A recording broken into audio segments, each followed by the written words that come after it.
Welcome back to the Tobago Updates Morning Show. Before we get into our conversations with Joel Greene-George, we would just like to make a disclaimer that the views expressed by Senator Melanie Roberts Rajman are her own views and does not reflect the opinions or the views or the position of the Tobago Updates Television. So right now on the line we have Joel Greene-George, who's an author and a reporter with Tobago Updates right here, and she's here to discuss the Rethinking the Author Rights Seminar. Good morning and welcome.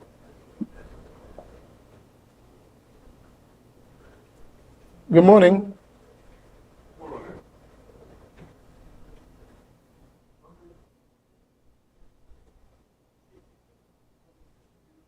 We seem to be having some trouble getting Miss Greene-George on the line, Lavion. So, very interesting conversations we've had with the Senator this morning. Oh, yeah. A lot of food for thought, particularly on the Stand Your Ground bill. A lot to think about in terms of shaping that legislation and really getting it to a place where we could not only allow people the rights to defend themselves, but also to really safeguard members of the public as well from errant users or errant firearms license holders who may feel a bit trigger happy or, might not be the most responsible with their firearms. Oh, Okay. so we have Miss Greene-George. Yes. Good morning, Ms. Greene-George. How are you? Good morning. I'm fine, thanks. Good morning. So we're talking about Rethinking the Author Rights Seminar. Just tell us what this seminar is about in a bit more detail. Well, thank you very much for having me. Tobago Updates, Akinlabi and Lavion. Good morning to you all. It is close to 1 o'clock where I am here in Geneva. And I'm at the 47th session, the winter session for WIPO. And this is for the session for copyrights and related rights. And what we're discussing yesterday, what I was part of and spoke to, was the book resale rights.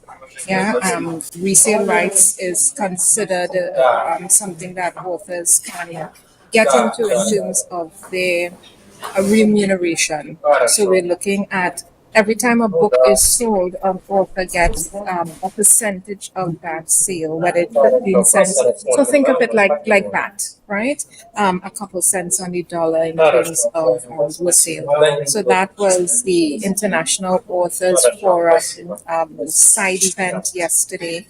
And I spoke to that, bringing the views and the perspective of our authors from the Trinidad and Tobago Writers Guild. And today, which is one of the main events. Main events have been happening since Monday here in Geneva at the UN. And what we are discussing today and the session I'll be a part of is to talk about AI training, visibility, and transparency. So what we'll be discussing today is whether AI trainers and entities that create AI are going to be held accountable for telling us how much of a person's intellectual property has been used to train an AI. And that's some of the things we'll be discussing today. That gives the author or the creator of the work, the rights holder, as we call them, the ability now to see if they need to seek remuneration for the use of their work in AI training. And so you're having some very interesting conversations concerning like royalties for authors for every book sale, the AI training. In terms of explaining to the public what it means in a relatable context, what can that mean for the benefit of authors in Trinidad and Tobago in a very relatable way? Well, to break that down, what we're looking at, one, so the book resale royalties issue is something that a lot of us have an issue with because we say, what is called the first sale doctrine talks about how we feel about the fact that we've already sold our book, and do we have a right to request to be remunerated again and again, and to break that down into very simple and relatable way, as you say, Akinlabi, is whether your work is being reused and used again. So you're getting paid per use and not per sale of the rights for the rights of your work.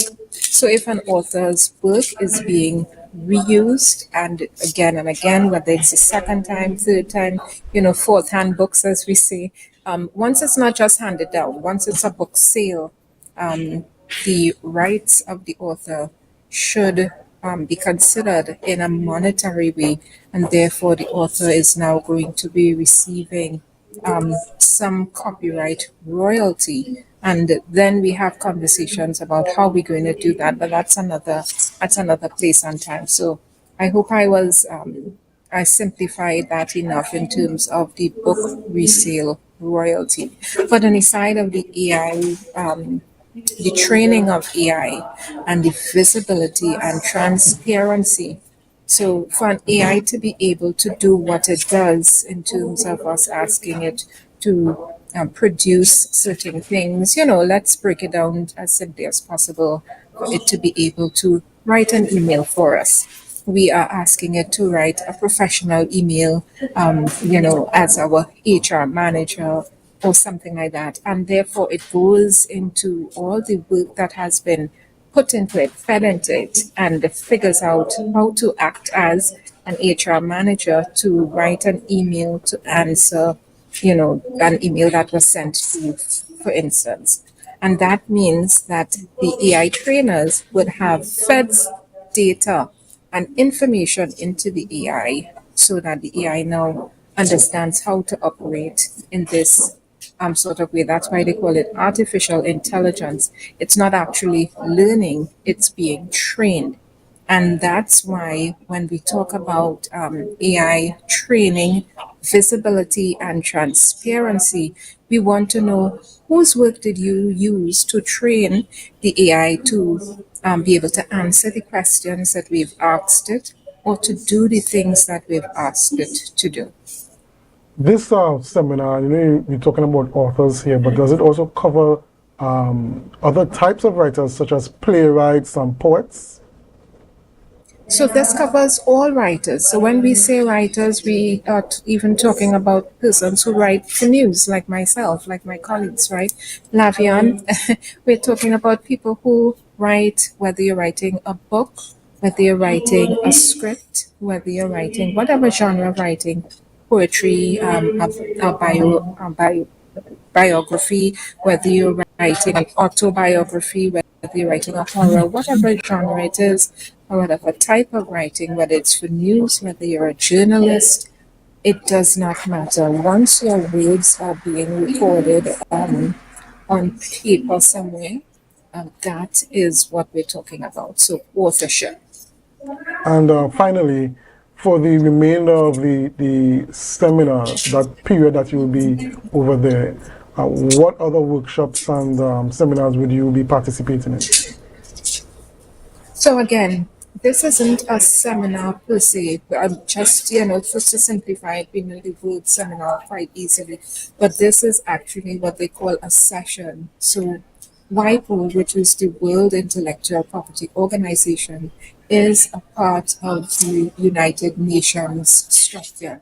And WIPO, which is the World Intellectual Properties Organization, has different sessions where they talk about bring people together from different places to discuss ideas, big ideas sometimes, and to do the work of figuring out whether it's systematic, whether it's procedural, in terms of IP, which is intellectual property, and in terms of laws, right? So some of the laws that Trinidad and Tobago would have signed on to, for instance, the Berne Convention, which is a copyright law. There's also a copyright law that covers persons who are visually impaired, their work, right? So this is something that so the 47th session is what I am at, and the session we'll be doing today is the intellectual property. The other sessions go on today, continuing from since Monday. and they're really looking at some very nitty-gritty. For instance, I went to a book launch yesterday, and they were talking about feeding AI health data. So they're not just looking for AI to do these small, easy things, the quick things. They're looking for AI to solve some very big problems in society. So for AI to come up with cures, for AI to come up with better pharmaceuticals, for AI to fix pharmaceuticals, right? And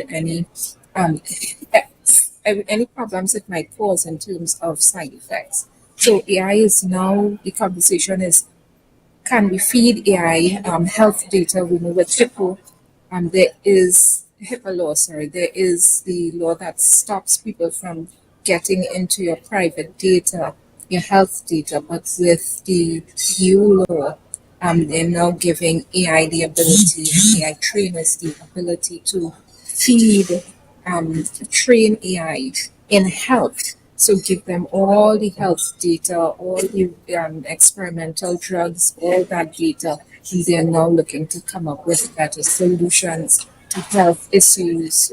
They may find the cure for a great many things that we are not able to find at this time. All right, we want to thank you very much, Greene-George, for taking the time off to speak to us in terms of what activities you're taking part in thus far, and it's been very eye-opening. And we want to wish you to be safe and have success, and gather all the knowledge you possibly can to come back to Trinidad and Tobago to spread that knowledge. Yes, indeed. Thank you very much. It's really nice to see you all again, and I can't wait to be back home. Enjoy, Joel. Well, viewers, unfortunately, we have come to the end of the Tobago Updates morning show, but the programming on Tobago Updates continues. Up next, we have Chanel Felix on Good Morning Tobago. So do us a favor. Share the live, share the live, share the live. GMT is up next.